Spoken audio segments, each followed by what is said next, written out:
Assalamualaikum warahmatullahi wabarakatuh. Untuk video kali ini kita akan diskusi tentang BIPV atau kepanjangannya yaitu Building Integrated Photovoltaics. Ini satu inovasi di bidang energi sekaligus beririsan dengan bidang arsitektur, beririsan dengan bidang konstruksi, beririsan juga mungkin dengan bidang kita ya di PWK, di urban planning. Ini masih pada level pengantar, jadi kita akan melihat apa sih di IPV dan bagaimana potensi sinar matahari ya, solar energy untuk bisa menghasilkan listrik di area perkotaan. Mungkin sudah dijelaskan pada kuliah-kuliah sebelumnya bahwa potensi solar energy itu tidak hanya ada di perkotaan sebenarnya ya, dia untuk Indonesia dia lumayan beragam, tetapi untuk yang di IPV ini kita bahas bagaimana potensi sinar matahari tersebut bisa terintegrasi ya, sinkron dengan urban form. Makanya di situ ada kata-kata building atau bangunan. Jadi bagaimana panel-panel surya itu terintegrasi dengan bangunan-bangunan yang ada di perkotaan. Sebagai pengantar, kita ingat kembali bahwa solar energy, ya, energi matahari, itu menjadi salah satu dari sekian energi yang masuk kategori renewable. Artinya dia punya sumber daya yang bisa terus diperbarui. Pada konteks solar energy, kenapa bisa diperbarui? Karena tiap hari gitu ya, selama dunia ini masih ada, selama matahari ini masih bersinar, dia akan terus menghasilkan energi. Tinggal bagaimana kita menangkap energi tersebut, kemudian kita simpan, ya, kemudian kita gunakan. Tentu saja nanti di tiap daerah, di tiap negara, potensinya akan berbeda-beda. Indonesia, meskipun saat ini kita tahu bahwa sepanjang tahun, gitu ya, sepanjang tahun matahari itu terus bersinar di negara kita, tetapi ternyata pada konteks PV dia bukan yang paling tinggi, tapi sangat potensial. Gitu ya. Masuk kategori yang sangat potensial, tapi ada negara-negara lain yang punya potensi yang lebih besar dibandingkan Indonesia ternyata pada konteks solar energinya. Kalau kita lihat data berdasarkan satu kajian dari IRENA, ini Indonesia potensi renewable energinya dibandingkan yang lain-lain itu termasuk solar PV-nya sangat signifikan, berkali-kali lipat dibandingkan potensi renewable energy dari jenis yang lain berdasarkan kajian-kajian teoritis. Maksudnya kajian teoritis ya bisa dari simulasi, bisa dari penggunaan JIS, ya, penggunaan 3D dan lain sebagainya. Jadi ada asumsi-asumsi yang digunakan dalam rangka memprediksi berapa sih potensialnya. Nah, kurang lebih itu ada di besaran 532,6 dibandingkan yang lain-lain bahkan tidak sampai angka 100. Ya. Artinya solar PV atau sinar matahari ini cukup bisa memberikan satu supply energi alternatif yang bersih di saat yang bersamaan juga tiap hari itu akan selalu tersedia gitu. Ada tulisan dari seorang peneliti, Pak David Fernando Silalahi di The Conversation. Beliau juga membuat sebuah klaim gitu ya, klaim yang mendasar tentu saja, klaim yang ilmiah bahwa solar energy can help Indonesia attain 100% green electricity by 2050. Di tahun 2050 kita bisa mendapatkan 100% listrik hijau. Listrik hijau ini berarti listrik yang sustainable lah, kurang lebih gambarannya gitu, listrik yang lestari, listrik yang mungkin emisi karbonnya nol, atau bahkan kalau ada hitungan karbon offsetnya, dia bisa minus, ya, minus emisi karbon. Artinya kalau kita sangat bergantung pada solar energy, kita bisa berupaya untuk mengurangi jumlah emisi yang cukup signifikan, atau bahkan kita bisa berupaya untuk menyerap energi tersebut, menyerap emisi tersebut dengan mengalokasikan kepada fitur-fitur lingkungan yang lain. Gitu. Jadi kalau ada mendengar kata-kata zero atau minus emission, itu berarti kita sama sekali tidak memproduksi atau ada offset, ya, ada trade off yang membuat kita bisa memotong angka emisi. Bicara soal listrik di Indonesia tidak hanya soal renewable dan non-renewable, atau polusi tidak berpolusi, atau emisi dan tidak beremisi, ya, tetapi juga berkaitan dengan sebarannya, distribusi listriknya. Yang kita tahu tidak semua atau belum semua kota, kabupaten, provinsi di Indonesia itu memiliki suplai listrik yang full. Di Jawa dominasinya sudah mendekati 100%, walaupun kita masih kadang-kadang mati listrik gitu ya. Tetapi di daerah lain di Indonesia ada yang listrik hanya siang saja nyalanya, nanti malam saja nyalanya. Itu juga nggak full malam ya. Jadi hanya dari jam katakanlah jam 6 sampai jam 12. Ada yang mungkin lebih aktif di siang hari, diberikan listrik di siang untuk kerja, tapi kemudian sore mati, nanti mulai nyala lagi malam sampai orang-orang tidur. Jadi jam 12 atau jam 11 itu kadang sudah mati lagi.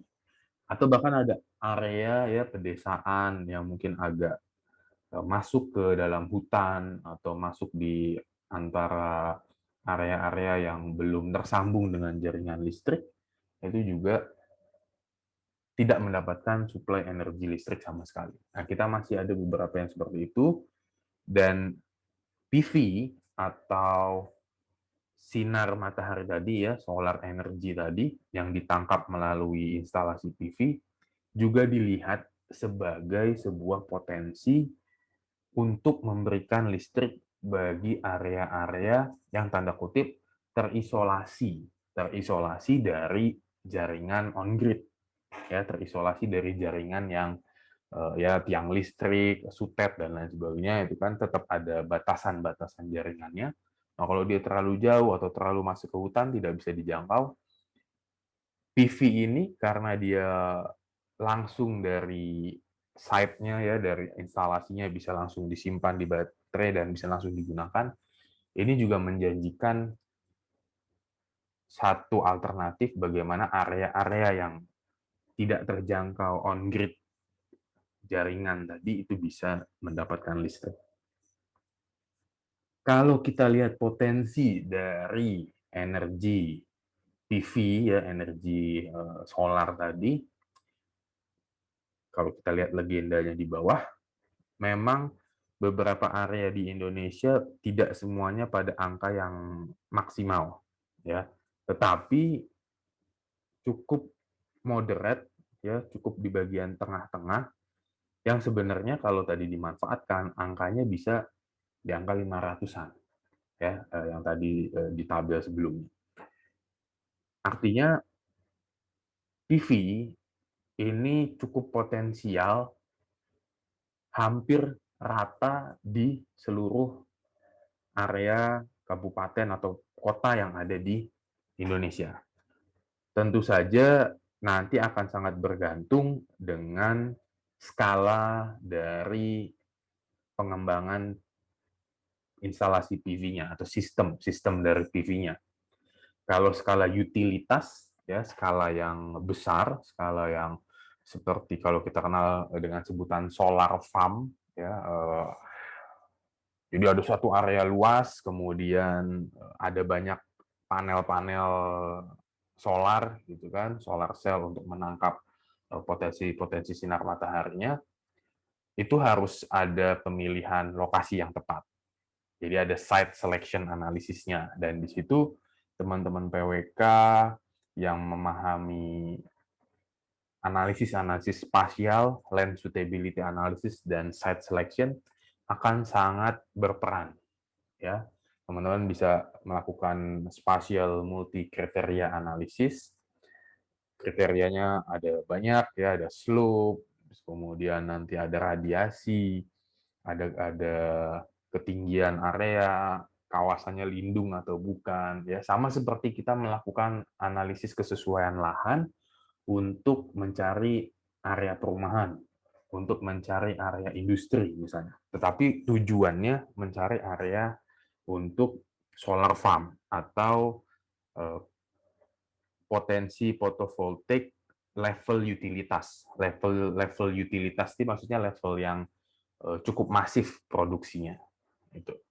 Nah, kalau di level yang agak kecil seperti area perkotaan atau area perumahan, nanti site selection atau simulasinya lebih banyak menggunakan 3D, ya. Jadi kalau yang di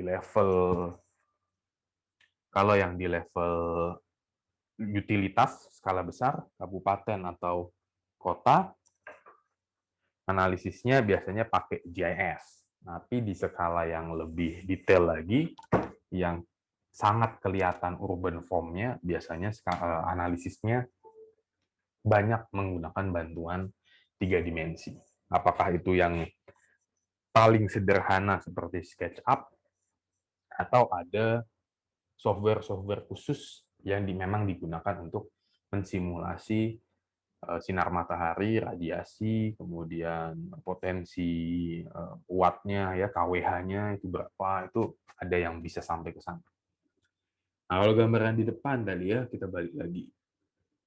Hampir semua area di Indonesia yang tidak daerah-daerah dengan kemiringan lahan yang cukup curam, ya, itu punya angka ya, paling tidak di tengah-tengah atau di angka 3,4 kalau daily-nya, ya, kuning sampai ke mungkin oranye, beberapa area di bagian selatan, ya di Jawa sampai ke area timurnya itu ada yang warnanya merah dan ungu, ya ini berarti potensinya cukup cukup besar. Sedangkan di pulau-pulau selain Jawa ini dominasinya di warna kuning ataupun warna oranye.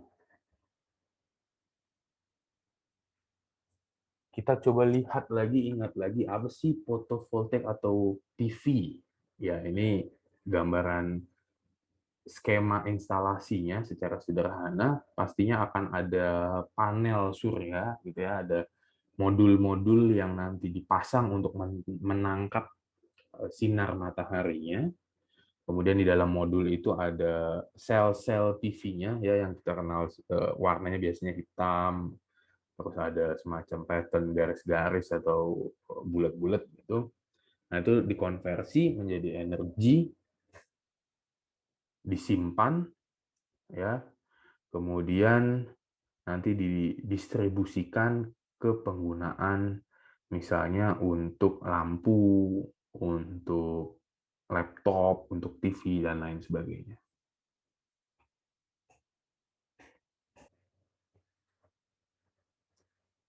Oke, selanjutnya kita bahas potensi dari PV atau solar energy di area perkotaan. Nah, ini kenapa sih kok kita fokus ke area perkotaan? Ada satu teori gitu ya, ada satu pendapat yang menyatakan bahwa kota ini karena dia tempat orang kumpul, karena dia tempat banyak bangunan, banyak orang berkegiatan di sini, di saat yang bersamaan kota itu menjadi pusat konsumsi yang masif, termasuk konsumsi listrik. Sehingga muncul satu ide-ide inovasi, kenapa tidak sebuah kota itu dan elemen-elemen yang ada di dalam kota itu bisa menghasilkan listriknya sendiri, bisa menghasilkan energinya sendiri. Walaupun misalnya tidak 100%, tetapi ada upaya bagaimana beberapa elemen di kota itu menghasilkan energi yang lebih bersih. Gitu. Nah, salah satunya adalah dengan memanfaatkan solar PV. Nah, kalau konteks perkotaan seperti ini yang sudah padat, nggak mungkin kita membuat sebuah solar farm, ya, area yang luas, isinya seperti lapangan, tapi kemudian kita pasang panel-panel surya, gitu kan? Itu di mana lokasinya? Nggak ada, gitu kan? Nah, yang ada adalah genteng-genteng atau atap-atap bangunan, ada atap yang miring, ada atap yang lurus, yang mungkin bisa kita instalasi dengan solar PV atau solar panel tadi. Sehingga muncul satu gambaran ya bagaimana tadi atap-atap tersebut itu bisa dimanfaatkan untuk menangkap potensi-potensi sinar matahari.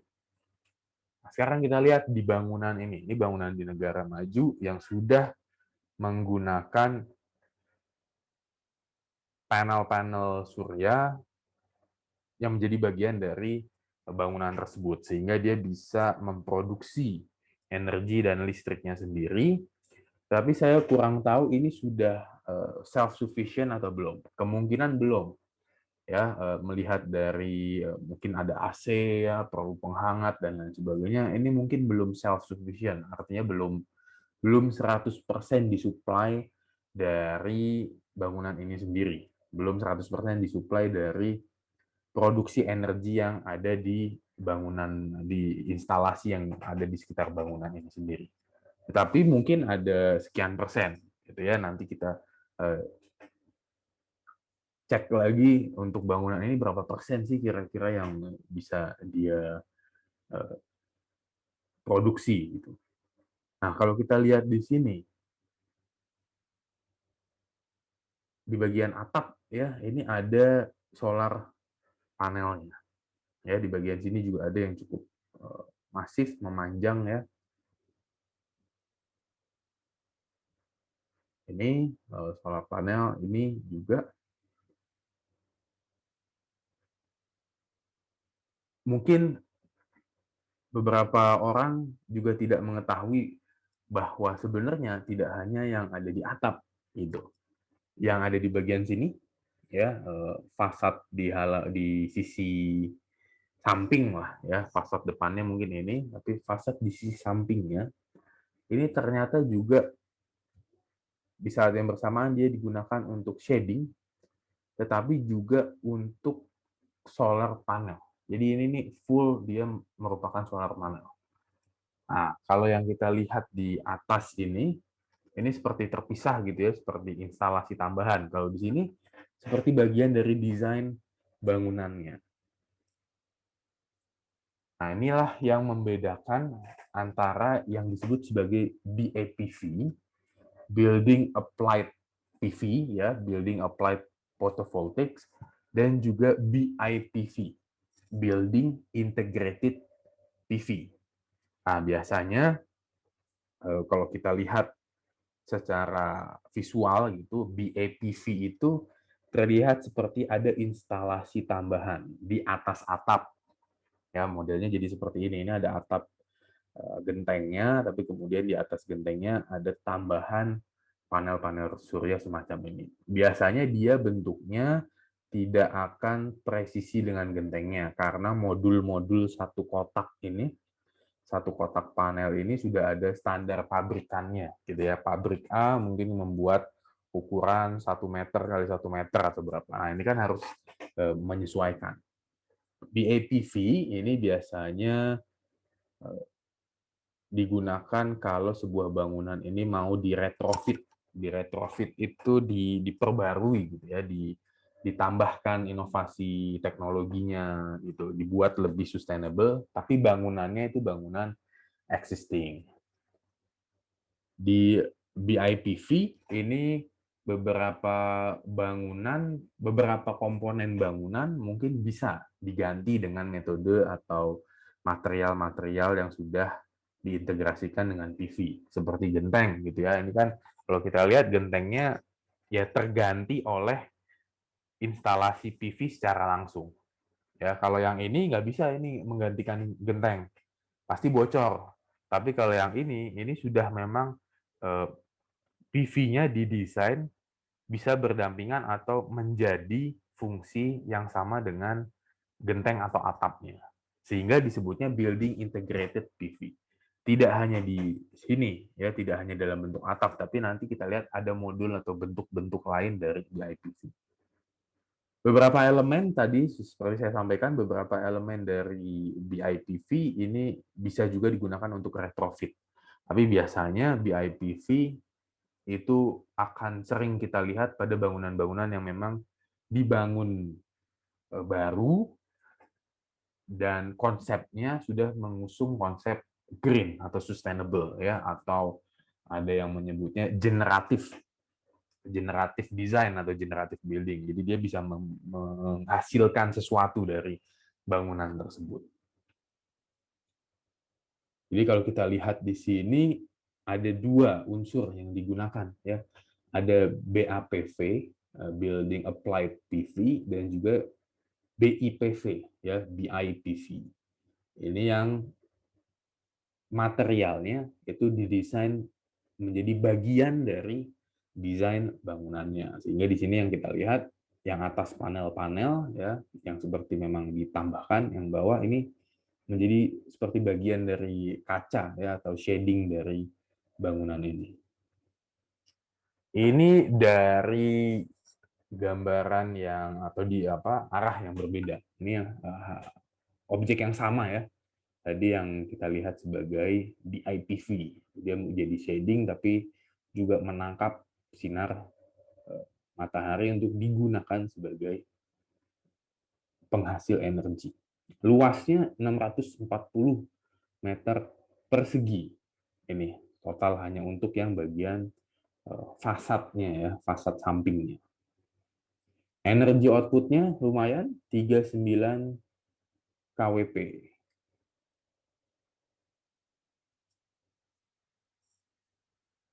Tipe BIPV apa aja sih?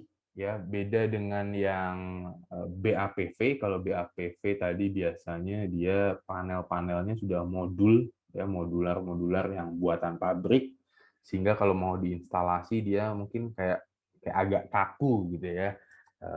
Jadi kayak ada tambahan instalasi di bangunannya. Tetapi kalau BIPV dia solar panelnya ya, solar cell-nya itu sudah didesain sedemikian rupa sehingga bisa dipakai untuk beberapa komponen yang memang biasa dipakai di bangunan. Misalnya atap, ya. Ada yang atapnya sebagian diganti oleh atap yang memang diintegrasikan dengan solar cell, solar panel. Ada yang full satu atap, ya. Ini juga beberapa sifatnya modular sehingga dia bisa diinstalasi. Kalau ukuran bangunannya standar, kita bisa menginstalasinya dengan gampang gitu ya, dengan mudah karena pas ukuran. Ya, ini kemudian kalau mau pakainya lebih sedikit juga bisa di sini. Atau yang instalasinya cukup bisa diaplikasikan di atap ya, seperti ini. Kemudian ini beberapa di sini mungkin gambarannya masih ada yang mirip dengan BAPV ya, yang Building Applied PV, tetapi biasanya kalau BAPV dia modulnya lebih apa ya, penggunaan ruangnya dia tidak terlalu efisien ya karena dia berbasis modul-modul tadi. Tapi kalau yang BIPV dia bisa lebih pas, lebih efisien gitu. Jadi kalau mau dibuat seperti ini, dia akan lebih banyak gitu ya, jumlahnya juga ukuran-ukuran jarak-jarak antara satu dengan yang lain dia akan lebih lebih tepat. Atau yang lebih modern itu bahkan dijadikan seperti kaca. Jadi kalau ada bangunan ada kacanya, nah itu langsung menggunakan kaca yang bisa dimanfaatkan sebagai solar panel atau photovoltaik tadi ada solar cell-nya. Beberapa menggunakannya sebagai shading ya yang apa peneduh ya semacam peneduh dari sinar matahari seperti yang di bawah ini digunakan sebagai shading. Ini contohnya ya kalau kita lihat ya dia menjadi bagian dari bangunannya benar-benar semacam kayak kaca atau dinding atau kaca bangunan gitu ya. Tapi ini ada manfaatnya di dalam yaitu nangkap cahaya untuk kemudian dikonversi menjadi energi. Ini ada satu bangunan di Perancis yang di retrofit dengan teknik BIPV ya. Kenapa bukan BAPV? Karena dia menggunakan bahan yang langsung bisa digunakan sebagai semacam kaca atau shading gitu ya. Ini bisa saja menggunakan BAPV, biasanya ditaruh di bagian atas tuh yang instalasi-instalasi solar panel. Tapi karena ini bangunan heritage, mungkin kekuatan bangunannya juga harus diperhitungkan, estetika bangunannya juga harus diperhitungkan ya. Kita lihat bangunannya ini mungkin batu-batu yang sudah cukup tua sehingga diaplikasikan sistem BIPV atau BIPV ya, Building Integrated. Bahannya ini sudah menjadi bagian dari komponen bangunan berupa fasad dan juga shading ya, peneduh. Sehingga kita dapatkan seperti ini tampilannya. Kalau di rumah ya di skala residensial paling sering dipakai itu untuk menggantikan atap. Ya, kalau yang BAPV tadi atapnya ada atap tapi di atasnya kemudian ada PV ya. Kalau di sini kalau konsepnya BIPV atau yang integrated itu kita menggunakan materialnya memang yang sudah dirancang khusus di pabrik bisa menggantikan atap atau bisa menggantikan genteng sehingga ya nggak perlu ada genteng lagi kita langsung cukup menggunakan ini ya seperti ini juga full kalau memang ukurannya pas kita bisa gunakan yang full satu atap sebagai penangkap potensi sinar matahari sehingga bisa produksi energi di rumah tersebut. Untuk menganalisisnya biasanya ada bantuan-bantuan software seperti JIS.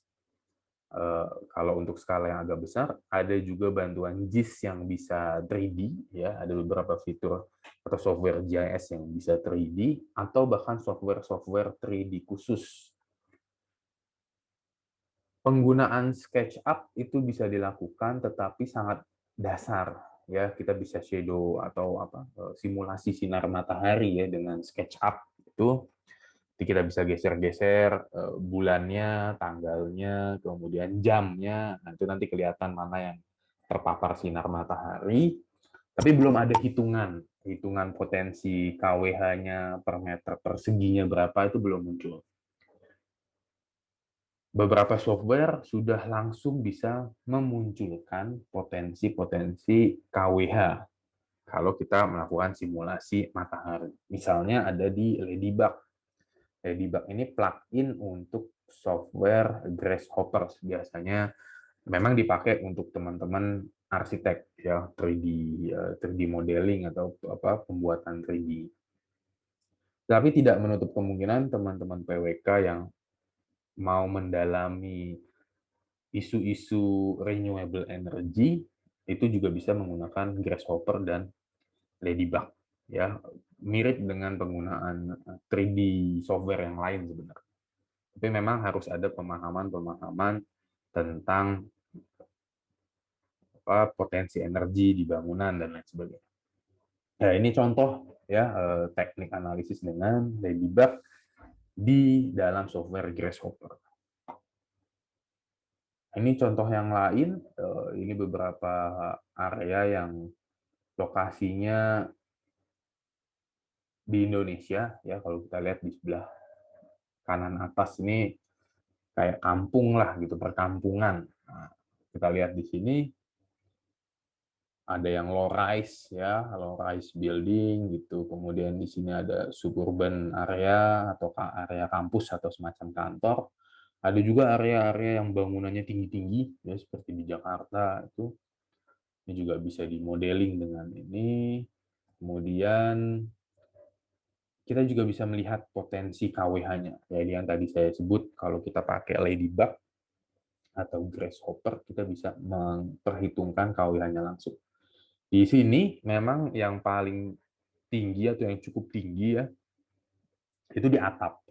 Tapi bukan berarti yang fasad ya yang bagian depan atau yang bagian samping ini tidak berpotensi. Kalau kita lihat di sini ya ini bisa juga angkanya masih di angka yang cukup besar ini ya walaupun warnanya. Jadi ini legenda atau warna yang relatif terhadap satu konteks wilayah tersebut. Ya, ini kalau dibandingkan nanti dengan daerah lain itu bisa jadi daerah lain jauh lebih kecil dari ini. Ya, jadi legendanya ini kan legenda pada konteks wilayah ini. Atap tentu saja dia paling tinggi karena di Indonesia kita dari jam 10 mungkin ya, jam 10 sampai jam 3 atau jam 2 itu posisi matahari kurang lebih di atas, ya pasti akan bergerak, tapi kurang lebih di atas, sehingga bagian atap ini memang area yang sangat potensial untuk kita gunakan. Di sini kalau kita lihat memang 3D modelnya itu disimplifikasi ya, tidak dengan genteng-genteng yang bentuknya mengerucut gitu, tapi dibikin datar semua. Nah, akan berbeda dan tentu butuh kedetailan yang lebih ya kalau kita mau membuat atapnya itu bentuknya segitiga karena kita juga harus melihat arahnya itu kemana sih si genteng tersebut. Nah, kalau dia arahnya dari menghadap utara gitu ya, mungkin belum 100% mendapatkan sinar matahari gitu. Tapi bisa kita simplifikasi dengan menghitung atap luas atap, kita asumsikan atap tersebut datar ya untuk yang area perumahan. Kalau beberapa gedung bertingkat 4 lantai atau mungkin yang puluhan lantai biasanya atapnya memang atap datar. Ya, yang penting diamati di sini adalah jumlah KWH per meter perseginya. Ini yang juga nanti jadi bahan untuk menghitung, mengkalkulasi potensi di area perkotaan. Nah, di sini ya kalau kita lihat ini angkanya itu jauh lebih kecil dibanding dari slide sebelumnya. Ini karena lokasinya berbeda. Tapi metodenya kurang lebih hampir sama. Ya, dia akan lihat iradiasinya, kemudian berapa sih kalau kita pasang solar panel pada area tersebut, produksi listriknya itu berapa. Beberapa penelitian juga melakukan simulasi ya feasibility study kalau ini kondisi existing misalnya, kemudian kalau ada rencana bangunan-bangunan itu berapa potensinya. Nah, kalau sebuah kota itu sudah komit gitu ya, bangunan itu wajib dengan solar panel, berarti semakin banyak bangunan, kita punya semakin banyak instalasi solar panel gitu kan. Ini yang kalau warna merah ini yang di atap ya, yang di atap. Kalau yang sebelah kiri ini mungkin agak kelihatan kecil-kecil ya, tapi ada warna-warna merah di bagian samping-samping bangunan, atau kalau kita lihat dalam 3 dimensi ini fasadnya. Ya, yang merah-merah di sini fasadnya. Nah, beda dengan yang atap, kalau yang fasad semakin banyak bangunannya, apalagi semakin tinggi-tinggi bangunannya, kemungkinan potensi solarnya di area fasad itu semakin berkurang karena ketutupan bayangan, ya, ketutupan cahayanya itu ketutupan bangunan, sehingga malah yang jadi adalah bayangan. Tetapi semakin dia longgar semacam ini, dia semakin besar. Nah, kalau semakin padat, yang semakin potensial tentu saja dipasang di area atapnya, semacam ini.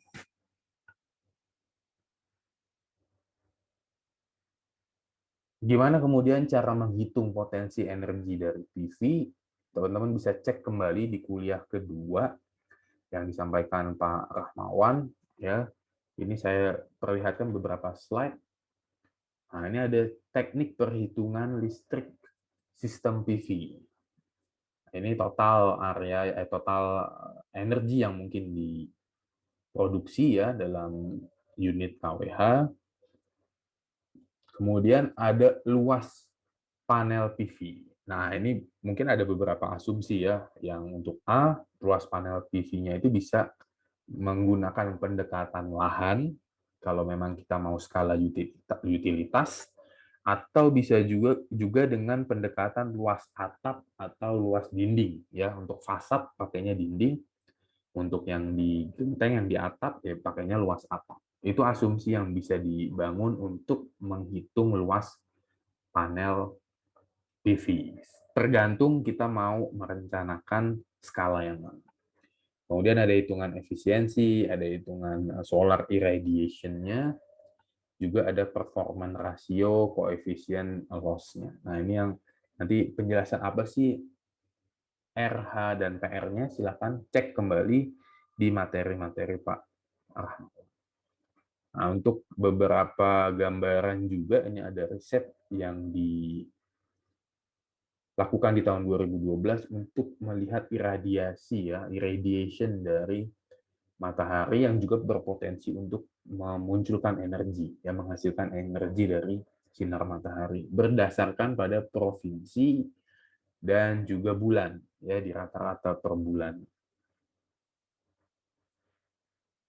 Ini beberapa referensi utama, referensi kunci yang bisa teman-teman baca untuk mendalami BIPV, ya, baik itu desainnya ataupun simulasi 3 dimensinya, dan juga mungkin potensi areanya, ya, site selection-nya. Ini nanti akan sangat berguna buat tugas pengganti UTS teman-teman. Jadi silahkan dibaca beberapa referensi kunci ini, dicek juga kembali beberapa materi yang sudah disampaikan oleh Pak Rahmawan. Kalau ada pertanyaan, silahkan ditulis di komen atau di elok ataupun di email saya. Mohon maaf atas segala kekurangan. Terima kasih. Assalamualaikum warahmatullahi wabarakatuh.